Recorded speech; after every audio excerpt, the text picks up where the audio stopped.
Greetings and welcome to Mount Olympus. I am Hercules Invictus, and tonight I am very proud to bring you Brian's Drive-In Theater with Brian Walker. Greetings and welcome, Brian. How are you tonight? I am well tonight, Hercules. How are you doing? I'm doing fantastic, and I'm looking forward to tonight's episode. Great, me too. What I wanted to talk about tonight are Peplum films where you get more bang for your buck, where you have perhaps two big names in the Peplum film as opposed to just one. An example of this would be Duel of the Titans, very well-respected Peplum film from 1961 that starred Steve Reeves and Gordon Scott. Not only are they, the two biblical brothers who, eventually have to compete with one another, but they paid them the same. Steve Reeves commanded $250,000 a picture, which was A lot. big money back then, especially for an international production. That was a lot of money. And Gordon Scott, for that picture at least, got that kind of money too. So windfall. Yes, definitely so. Yeah, not all of these films unfortunately have such a happy ending, but that one, certainly. And that film, we've talked about Duel of the Titans before, but it's a beautifully shot film. And it's wonderful to see Steve Reeves and Gordon Scott, who were friends in real life, for a significant portion of their lives. They were, friends in the 50s, 60s, even into the 90s. There are pictures of them together. I think even as late as 1994, I believe there's some existing photos of them together. And just to see them in their prime, they're in top condition. They're both, big, great looking guys. It's just, and Verna Lisi, great European actress from the 60s, is in it as well. It's a fun movie to watch. Now there are some movies where you do have, two Peplum stars in them, but perhaps, one has a much larger role than the other. And that doesn't quite fit the mold of the universal monster. What's what I'm looking for? Genre, buster, as we were talking about right before you started recording. Back in the 1930s, when Universal would release one of its horror films, it always centered around one particular character, whether it was Bela Lugosi's Dracula from 1931, or Karloff's The Mummy. Well, one of my top 10 favorite movies, which I know I probably said that before. Just a brilliant movie, and Boris Karloff's performance is stellar. It's just fabulous.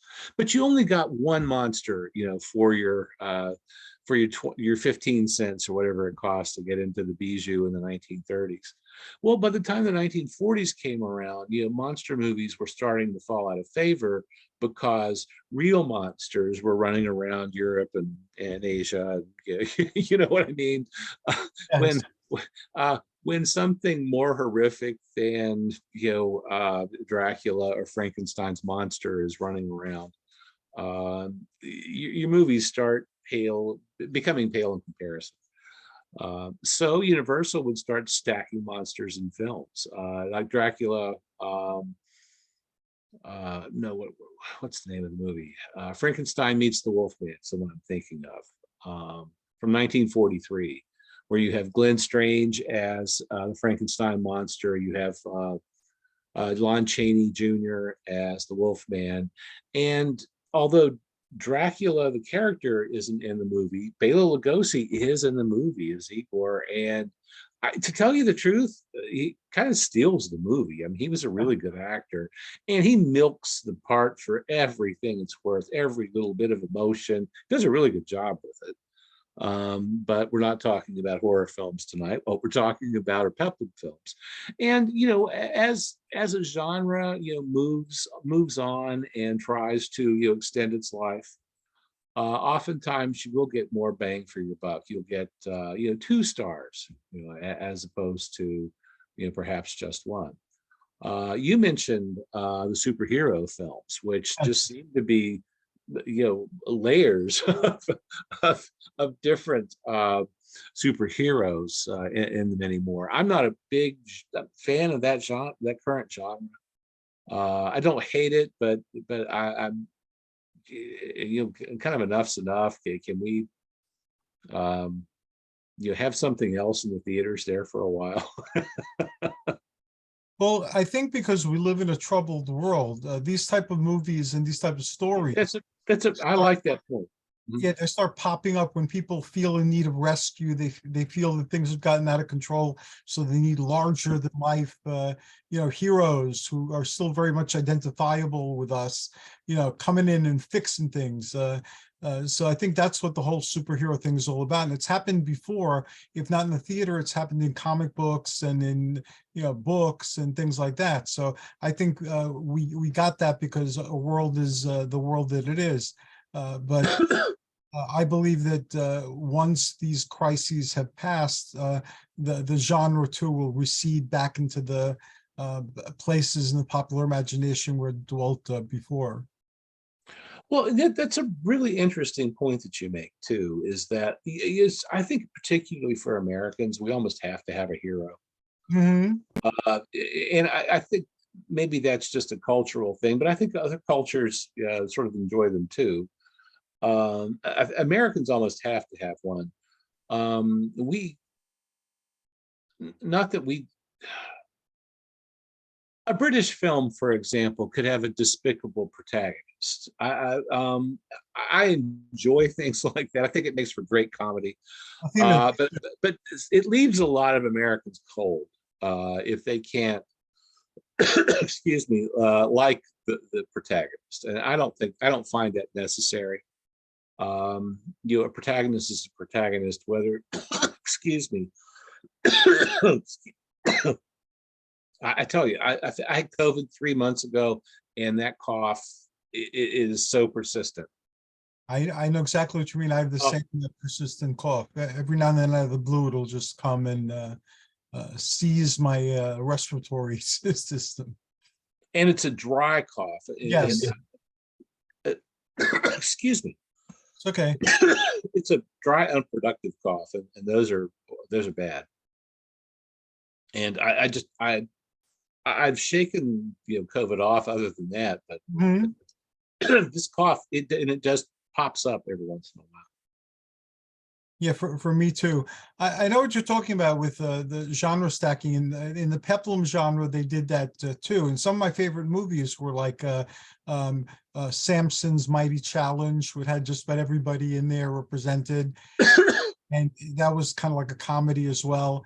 Yes. And you had I don't remember the order that they were in, but Samson, Ulysses, and Hercules, or I forget. I watched that just a few days ago, as a matter of fact. And I love those movies too, because you got your favorite, like you said, one star was no longer enough. You got a bunch of them all together, and you got more bang for your buck, and you got more out of your viewing because you weren't just getting one hero, you were getting a bunch. Well, in that movie, it was sort of inspired, a lot of tonight's topic as well, in addition to your birthday. But I was, Greg is sort of the master here at home when it comes to our DVR, and always scoops up the Peplum films when he finds out that they're on. Oftentimes on Turner, but sometimes on some of the other channels too. And he'll DVR he'll record them for us, so I can go back and watch them. And the copy that he has of Hercules, Samson, and Ulysses, with Kirk Morris in the role as Hercules, is stunning. I mean, it's a beautifully sharp, crisp copy with great color. It just looks fantastic. They had a weird continuity too. I remember the Hercules, Ulysses, and Samson. That seemed to go after Princess of Troy, which seemed to go after the two Steve Reeves Hercules movies. So they to me, even though it was different actors and different producers, the characters seem to be the same in those films. That's a good point. I can see that. Yeah, I see where you're going with that. One of the other actors in Hercules, Samson, and Ulysses that I think we should probably talk about, and I don't know that we ever have, is an Iranian Yes, bodybuilder and actor whose name I'm about to butcher. I believe his name is Alush Kashabi, sometimes billed, pardon me? that sounds about right to me. That's how I would pronounce it as Well, well. that was what, after researching it, that's what I arrived at. But God only knows.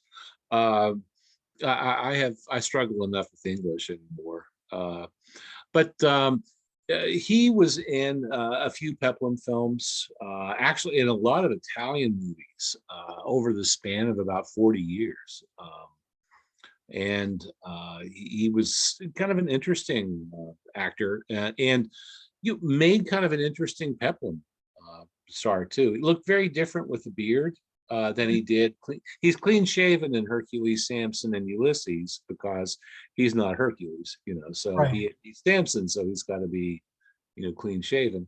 But you can see him also in Vulcan, Son of Jupiter, which is a Gordon Mitchell appearance there that I like. Roger Brown's in it as well, and Ilush Kashabi. Gordon Mitchell's kind of an outlier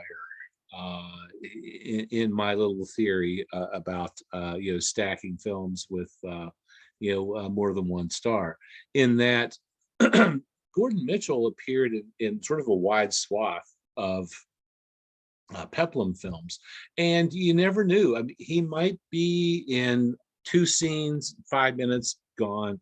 He might be the hero. He might be the villain.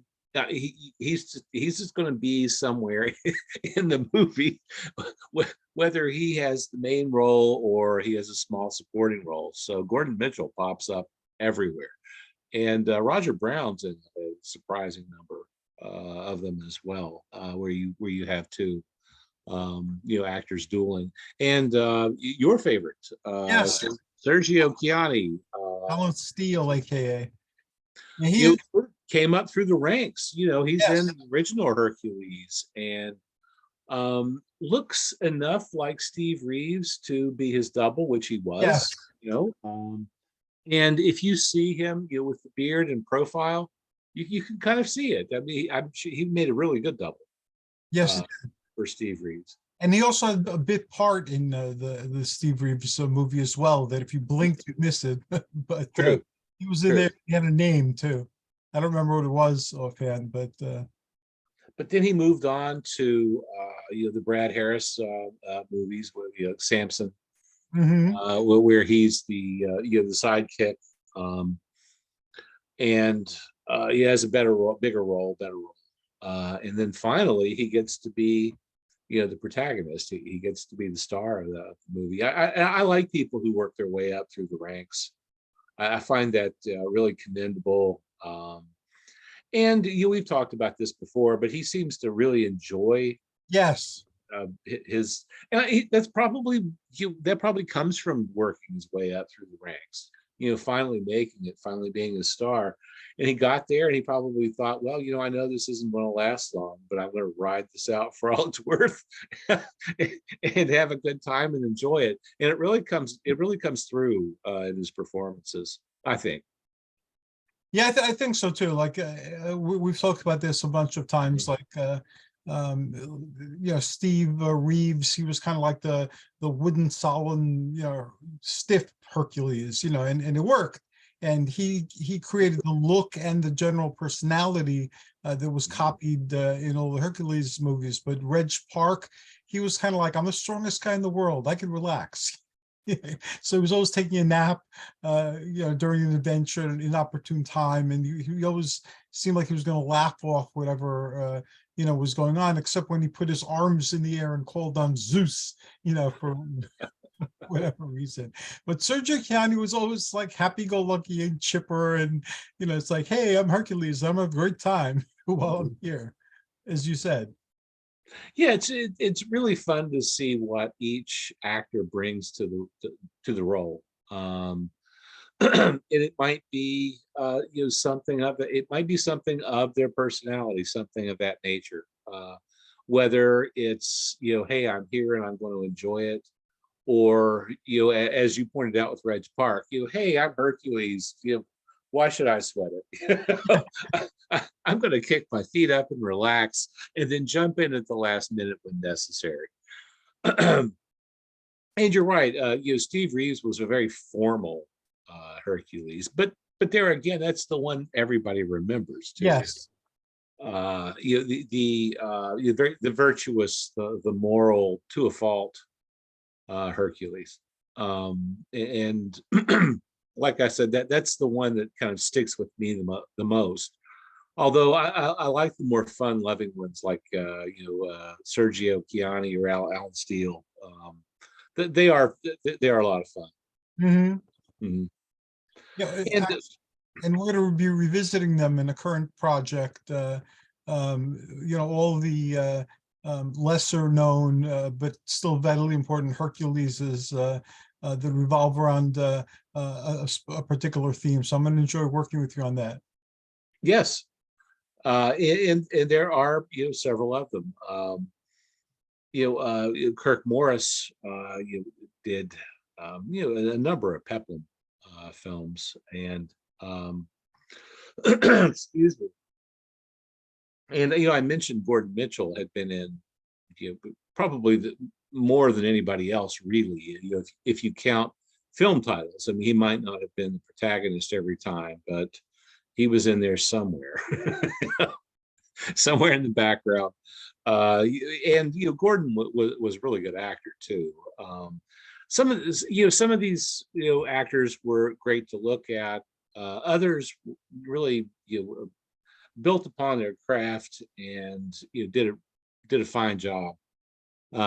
Great performances, and Gordon was so good at being a villain that it almost seems like a shame to make him protagonist in a way, because I think he along with most other actors have figured out that the villainous roles are the ones that are way more fun. I think you get way more attention from the audience, whether they love you or they hate you. At least they have a reaction to you of some sort. Makes you memorable, and I think that's something that Gordon Mitchell really enjoyed. Now he's in a movie with one of my favorite actors. Actually, the movie that I'm thinking about is titled "Fury of Achilles," and Yes. Gordon Mitchell, is in the starring role, but this really briefly popular, I guess I probably should say, French actor named Jacques Bergerac is in the film as well. And you sort of have two stars here. At the time Fury of Achilles was made, both were kind of in their prime. They were both um, making some of their best making some of their best films, really. Jacques Bergerac was a French actor who had very handsome, French actor who had come to prominence because he had met Ginger Rogers, and he was an up and coming actor. They starred in a movie, and they got married. And he was, I don't know, probably 15 years younger, than she was. And back then there was much comment made, if particularly if a female had married a male that was that much younger. Now, if the roles had been reversed, I'm sure that nobody would have cared all that much. But back then, I think there was much comment made on it. But he was, like I said, extremely handsome, very charismatic French actor.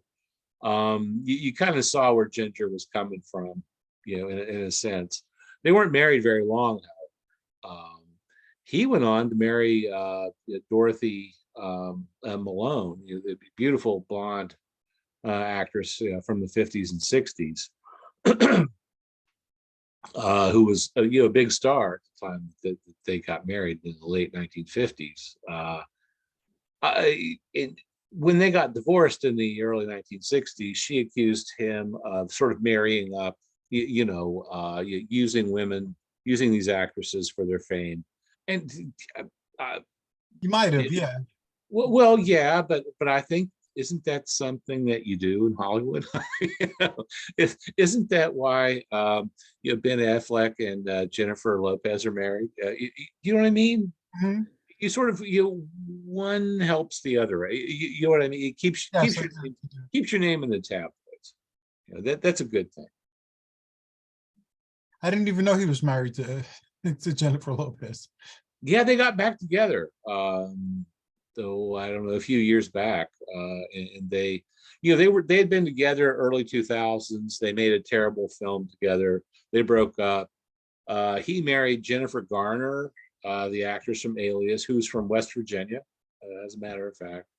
They got divorced. They had 3 kids. They got divorced, and then he got back with Jennifer Lopez. I guess he likes the name Jennifer. I the two wives aren't cut from the same cloth necessarily. I mean, they're both beautiful women. They're both successful actresses, but I think the comparison kind of ends there. Well, they're both famous, at least as much as he is. So I don't know. Maybe they're more alike than I thought they were. I'm going to ponder that after. What, Ben Affleck's taste in life partners? Just the whole concept of playing chess with people in your life. Well, I got to tell you, the women he marries they seem like a lot of fun. They seem fine, but he seems like a big stick in the butt to me. He made his Bruce Wayne was among my favorites. Really? Yeah, Really? Interesting. I confess to not having seen. I've seen a number of his movies, and I like his performances, so I'm not knocking him or anything like that. But I did not see his turn as Batman. He conveys very strongly that yes, I'm Batman, but I'm also a multi-billionaire. What do you call it? So I can do things that other people can't, or other superheroes can't. Well, a superhero with money, that is an interesting thought. Talk about something that we really need in this country. Yes, most certainly so. Yes, a superhero who could bail us out when we need it.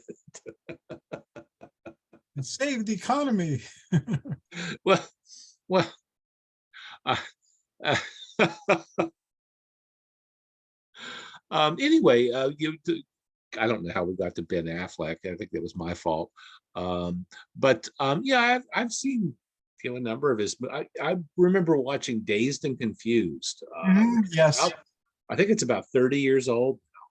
and his early Kevin Smith appearances too. Yeah. Mm-hmm. And the first movie I can remember seeing him was Dazed and Confused, a movie that I love. And he's this asshole senior, and I think he's been held back a year or something like that. And I can remember types like that from when I was in high school. And he's really good at it. He's despicable and kind of relishes the role, and that's great. That's what you're looking for. And he's been Superman. He's been Really? Daredevil. Yeah, he was a Superman in that movie about George Reeves. He played Yes. George Reeves, so he was often Superman in the Superman costume. He played Daredevil. So he's been around the superhero track a few times. And I'm not pointing fingers at him or anything, but good on him for one reason. I mean, he's in his 50s. He's younger than I am, but he's no spring chicken and still landing those roles. So Yes. Good for him. I don't know about you, but it's sometimes I feel almost invisible at this age. So you go, Ben. represent us, men who are in our 50s and over the hill. That's a noble calling. Represent half the planet that is over half a century. Yes, yes. But being that old doesn't mean that you have to just sort of disappear into the woodwork, Right. or or not have something positive to contribute. Not at all. And if we fast forward, going back to the topic of films, if we fast forward into the 1980s, where we get into Lou Ferrigno's Hercules films, we get Brad Harris, who by that time, is, oh gosh, he's about 50 years old in the first Hercules film. Looks amazing. If you'll remember back to the Lou Ferrigno Hercules movie. Yes. Brad Harris looks awesome. Yeah, he does not look 50 years old, certainly. And Dan Vadas is also in one of them as well. So how about that? Yes, and we've discussed several times Nigel Green, who was no spring chicken when he was Hercules and Jason the Argonauts, and he also was not a bodybuilder, yet he pulled off the role, excellently. He was a very convincing old man Hercules, as it were. Well, part of that's acting too. Part of that's just sucking in your gut, looking the part. But he did it so well. There was no doubt in anyone's mind that he was Hercules, even though, again, he didn't look the part initially. He carried an attitude alone, because he didn't act the part that much either. But what he did was, you had no doubts that he was Hercules, exactly as he claimed to be. Yeah, and like I said, part of it's just the acting job too. If you're called on to do that role, no matter whether you look it or not, you've got to portray that image. You've got to conjure that up, and he does a good job at it. Yeah, yes, he does. Mark Addy was perhaps the strangest choice for Hercules. He played on the show Atlantis. He was also on Game of Thrones as the king. The British actor. Yeah. Yes. And again, he played a very atypical Hercules. It was phenomenally atypical, just like Kevin Sorbo's Hercules was very atypical. But in each of them, even though it was very different performance, and the character was very different, they still embodied a kernel of whatever it is to be Hercules, the essence of Hercules, and they were able to convey it within the vehicle of their production. So I happen to like best the Peplum Hercules. That's Hercules to me. That's the Hercules I grew up with. That's the Hercules that matches the ancient statues and ancient vase depictions of him. So for me, that's what Hercules looks like. But for many people in succeeding generations, those people became their Hercules. Well, most definitely. I think you're right. It's sort of the one you cut your teeth on, or the one you grew up with is the one you remember the most. Or going back to Steve Reeves, kind of the one who, I still think of Steve Reeves as the person who sort of set the stage for how you're supposed to look, as Hercules, or as a superhero, period. And I know Hercules isn't a superhero. Actually, he's the first superhero. There have been a few books written on that, just that topic alone. I have a few of them on my library shelf. In terms of how we look at what a superhero is, Hercules was the first in history to embody those type of qualities and that type of ethos, and to assume that type of role. I would say that his portrayal of Hercules is the progenitor of all of that. And certainly the same goes for Hercules, but I wouldn't really call Hercules a super. I'd kind of like Hercules to be a little more than that. I don't know how to put it, but we'll say that he inspired the superhero. Yes. Yeah, I think that's probably the best way to put it, at least for me. It is. And his performance. I mean, you said something along the lines of wooden, and I would say more of a formal. Yes. Hercules. Yeah, very very formal.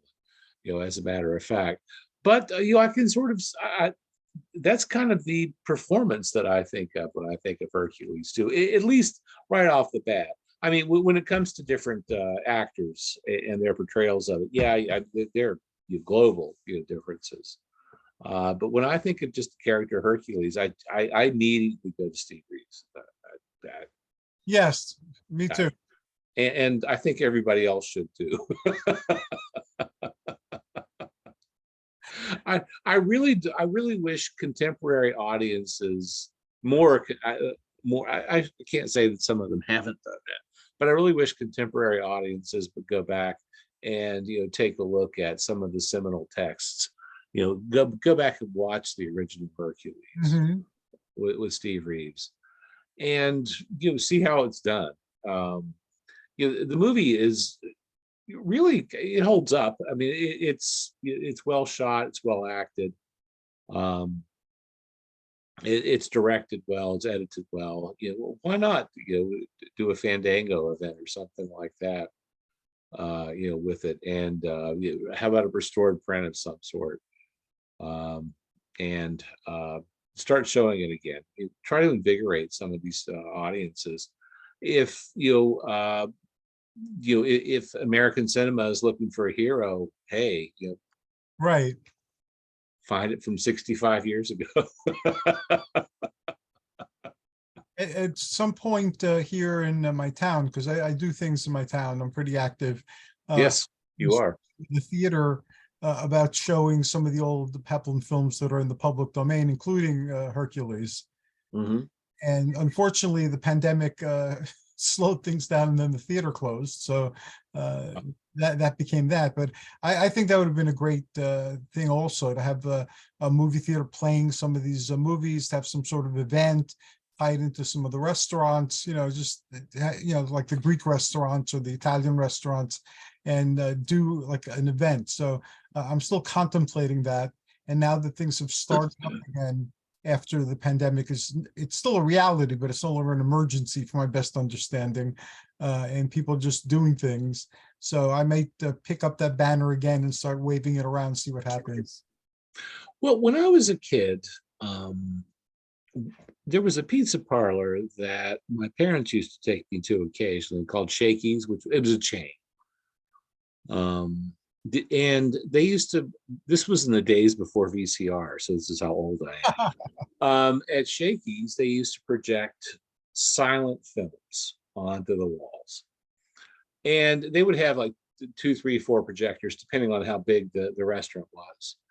And it was very dark in there, so you could see the images as they were projected on the walls from the 16mm projectors that they had. And they would show Keystone Cops, Charlie Chaplin, old early Hal Roach stuff, a lot of Max Sennett comedies, things of that nature. Maybe you could do something themed like that. That would be awesome, and that now enters into that pot of soup, and I'll stir it around and see what it inspires. See, I've had kind of a dream of my own. I have not checked into this. I don't know that it's for sale, but the closest drive-in theater to where I live right now has been closed for the last couple of years because the owners contracted COVID and died, and they were roughly my age. Their children said that, who are adults, said that they were going to work to try to bring it back, and they've never been able to do it. I would love to buy it and turn it into more than just a drive-in. It's a 2-screen drive-in, so you have this giant chunk of property, and there's a screen at either end of it, and then there's the projection house and concession stand in the middle with the restrooms and such. I would love to buy something along those lines. Maybe not that one, in particular, and rejuvenate it. You turn it into more than just a drive-in theater. You could do all kinds of events. You could do weddings. Mm-hmm. If you could get enough people together, you could do themed weddings, Star Teamwork, that's what I was Wars. thinking. That'd be great to do with the movie showing too. Hmm. I married a monster from outer space. I think would be a natural to show. If you did do a wedding, or you could do bar mitzvahs, children's parties. The sky's the limit with it. I just really, the drive-in theaters that do have a format, the ones that do stick to a theme, sell out. And some of them will actually do like tents, and they'll do overnight stuff if you have a small travel trailer or tent. Mm-hmm. They don't have hookups for your trailer. You have to boondock, which means that you have to provide your own power if you have solar or 12, anything on 12 volt, like your television or your refrigerator, or you just sort of have to rough it, in a tent. But I think there's a lot that could be done there. I think it's harder to get people post COVID. It's harder to get people out of their homes for Yes. the sake of entertainment. And I'm not pointing fingers because I'm probably one of those people, to tell you the truth. I can't remember the last time I went to a theater. It was pre-COVID. Athena and I, they closed the theaters though, unfortunately, but we go on a date once a month, formal date with a dinner and a movie type of thing. But all the local movie theaters we used to go to closed down. So we have to find a theater. We still do the dinner part. But we both like superhero movies. We both like monster horror movies. So usually we'll pick something with those themes, or there hasn't really been a sword and sandal or sword and sorcery film in quite a while, but we share that interest as well. So that would be on the agenda if it was still around. I have a story to share with you. My brother-in-law, who's now deceased, but he always wanted a boat, but he couldn't afford a boat. So every time we looked into a boat, boats are ridiculously expensive, and he's never going to afford a boat. They are. And anyway, one of his neighbors had a boat in the backyard. So he always admired the boat and saw himself having a boat and all this other stuff. So one day he thought to ask, like, how much would a boat like that cost used? Like, would they be interested in selling it? So he approached them with it, and they said, sell it, we'll give it away. It's been an eyesore here for years. We can't get rid of it. So he had his boat, and it didn't cost him anything. So not that they'll give you the drive-in theater for free, but maybe they are looking to unload this thing, and you would be doing them a tremendous favor and attain your dream at the same time. Well, as you know, as I've mentioned on several occasions, I'm retiring from my day job at the end of the month in higher education. Now that said, I am teaching. I'm back in the classroom this fall, but just part-time. And I don't really want to work for anybody else. I want to strike out on my own. I want to do something. And if you know what, if it's a success, great. If it fails, fine. I just want to give it one last shot. I think I got it in me. Got it too. I think it'd be awesome if you could do that. I can Well, lead you to new entertainments online and stuff like that, because not only would you have a physical movie theater, but you could have a virtual movie theater at the same time. and you know what? Something that I experienced on last month's vacation was the Laurel and Hardy Museum in Harlem, Georgia. Uh-huh. I was driving. Well, we were driving we had spent a few days at Tybee Island, which is Savannah, Georgia's beach area. And we were driving from there to go see some friends in Atlanta. And I had read about this Laurel and Hardy Museum for a while. When I was a child, I was a huge Laurel and Hardy fan, because their films ran, very often. when I would get home, after school, you'd see them Hmm. on, or some of the full length ones you might see, on the weekends. They were very, there was a lot of marketing around them as well at the time. I had these, I have, excuse me, these foot tall vinyl banks. Yes. There's a Laurel and Hardy. My parent chalk bar statues were really popular in the early 70s. And my parents got me a few of them because I love those old films. So they got me the Marx Brothers one where there's the three Marx Brothers wrapped around the Uh-huh. pole. Yes, I remember that one. Still have it. I've got Laurel and Hardy, and I've got W.C. Fields. So I've got four of those giant bar statues. That is awesome. It is, but what am I going to do with the stuff? Well, if you have a drive-in theater, you could set up like a That's- display you would in the library or something, and put the displays. And when you get bored of them, you could change around and put other stuff in it. And then it could be a daytime location too. You could have the drive-in theater museum. You're right. Yeah, just turn the whole shebang into a museum. How about that? And you could support drive-in theaters globally as you do anyway. You could have some drives for them occasionally and do special True. events. And if you did theme weddings and showed movies, and I can see you, that would be like Brian Heaven to create. Well, and somebody needs to jump in and start saving because they're getting sold off at ridiculous rates. Any of the drive-in theaters that are close to larger metro areas, I think, are in danger Yeah. because of the property. It's a giant level piece of property, easy to develop into an office building or or an instant neighborhood. With a developer who builds one house 500 times. Yeah.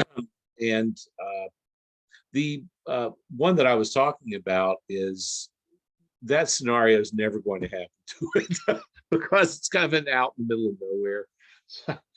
No developer's ever going to come in and buy this thing and build houses on it. That would be the challenge too, would be to drive people to it. It's not close enough to the interstate. I wish it were closer to the interstate. Unless you had events, and if you had events that are worth Well, driving. that's true. Yeah, this is true. But it also helps to have supporting businesses close to you.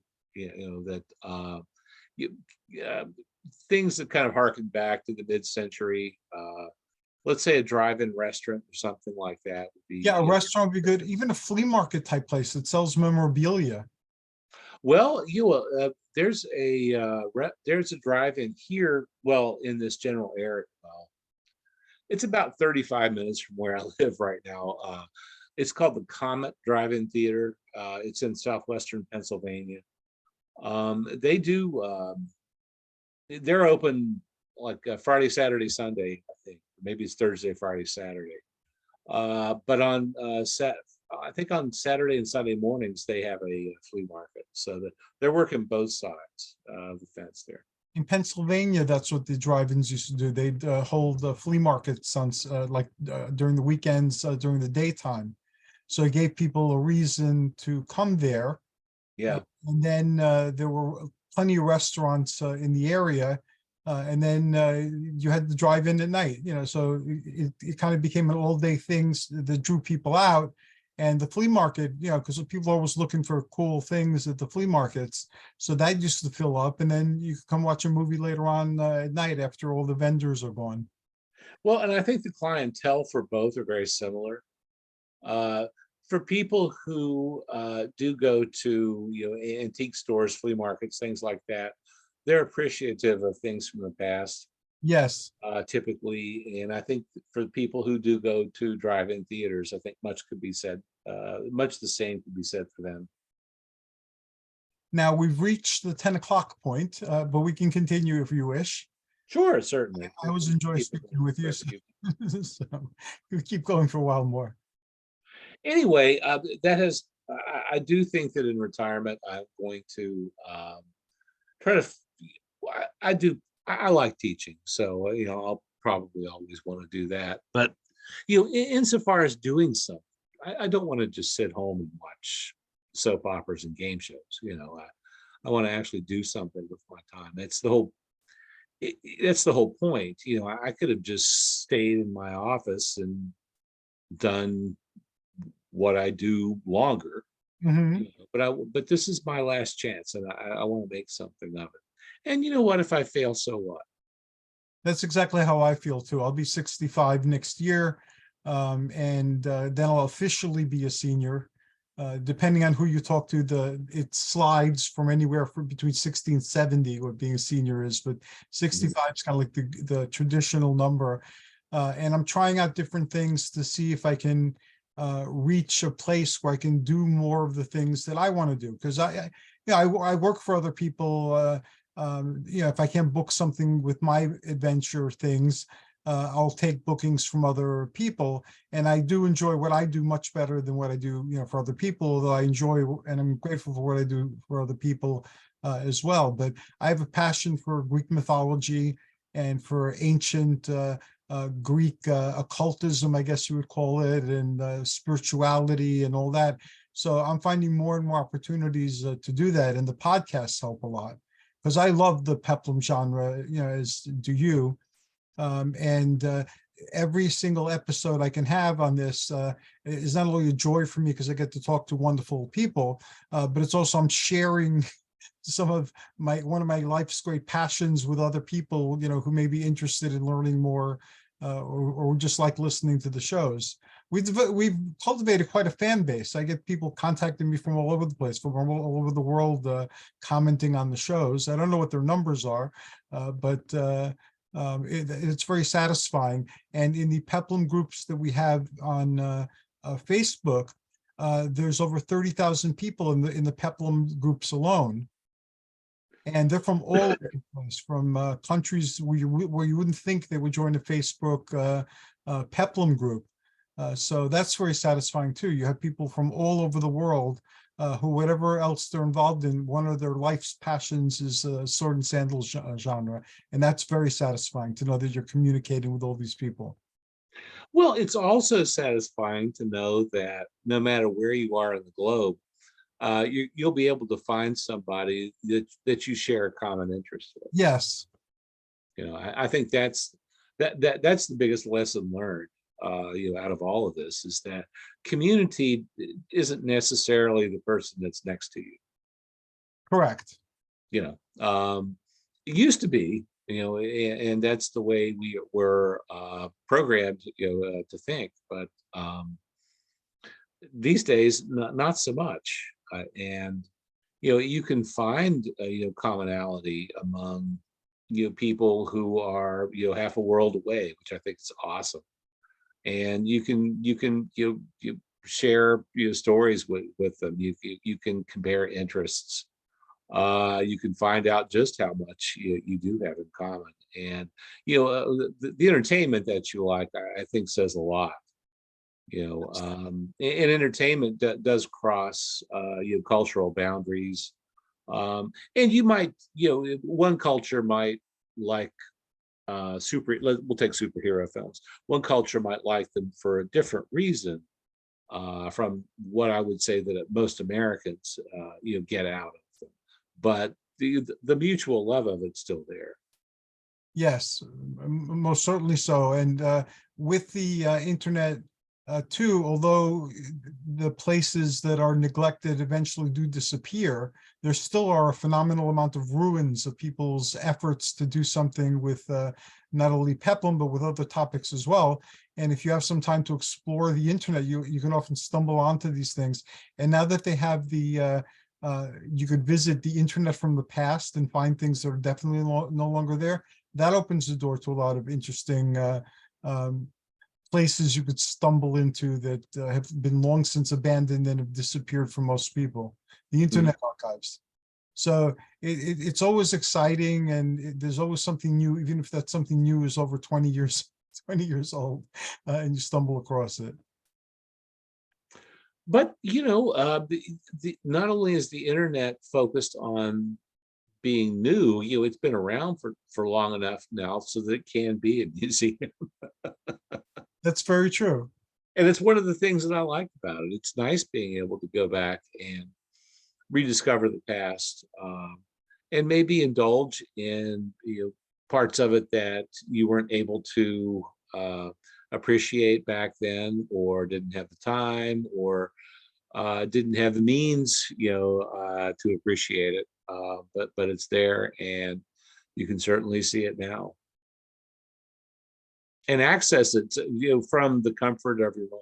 Of your own home.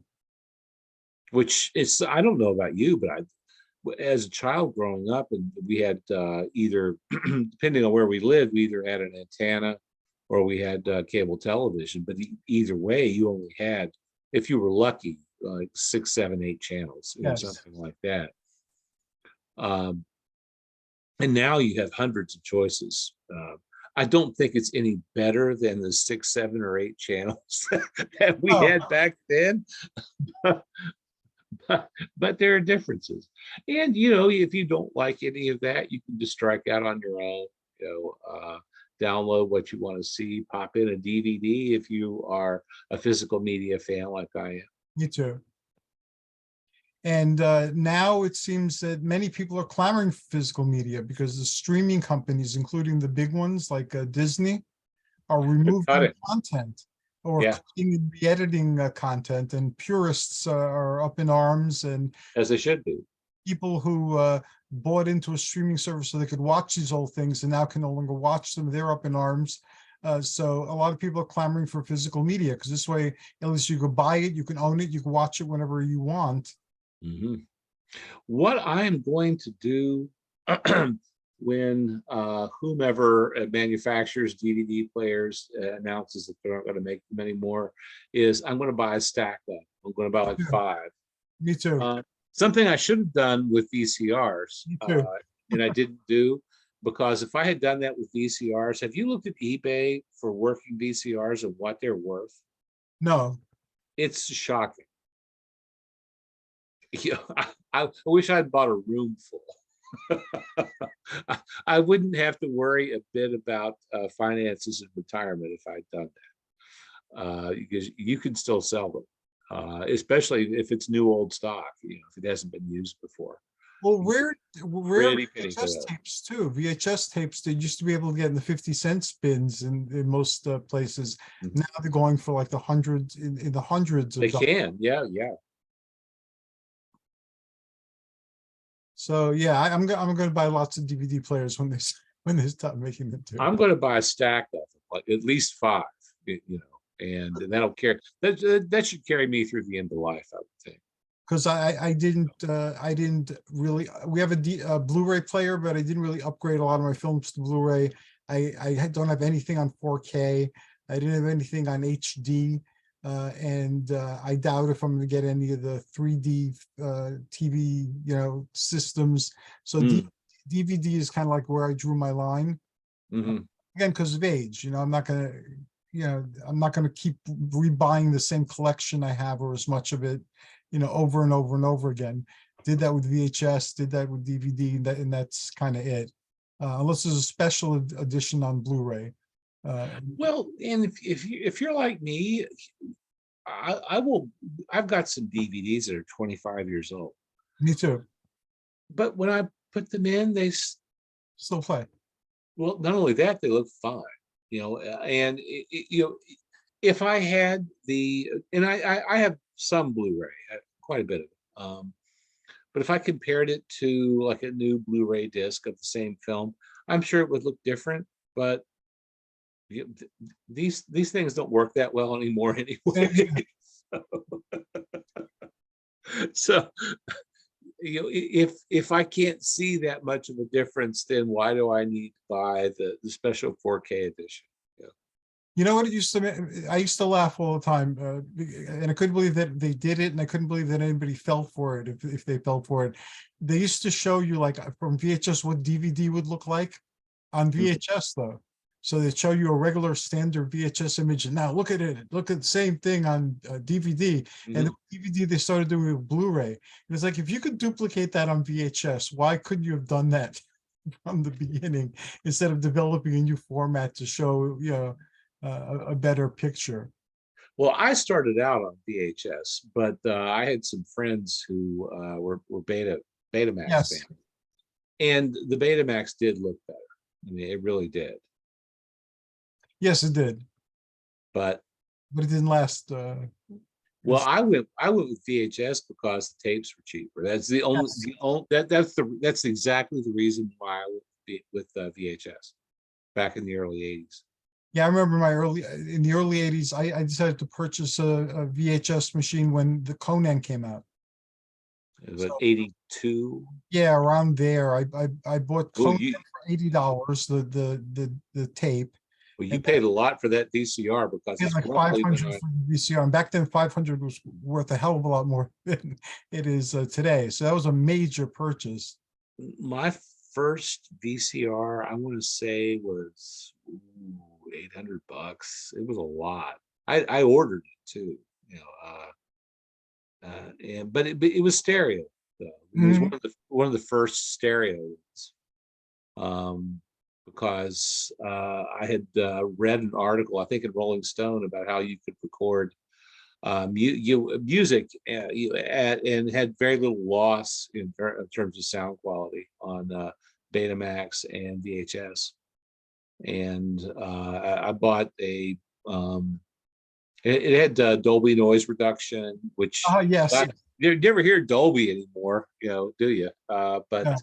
it was a JVC. It had all these bells and whistles, and that thing was bucks. It was, you could have bought a decent used car for that. Yes. Yes. Not a decent used car, but you could have bought a used car. One that worked. What you might get you back and forth to work. Yeah. Yeah, because when we were in Pennsylvania, like 10 years ago, our last couple of cars, we paid a few $100 for them because, we lived in the mountains in the woods, and people were always getting rid of things up there. So we let our local gas station repair shops know we were looking for a vehicle, nothing fancy, just as long as it runs well. And we wound up getting cars for a few $100. Oh, really? Okay. Yes. And on that note, I have to prepare for a class for tomorrow that I'm teaching for somebody else. Uh, Oh, so thank you so very much for today's conversation. I'm honored that my birthday inspired today's topic somewhat. Say hi to Greg, and I look forward to our next conversation, which will well, be. have a good evening. Well, I will see you Thursday night. Have a good evening.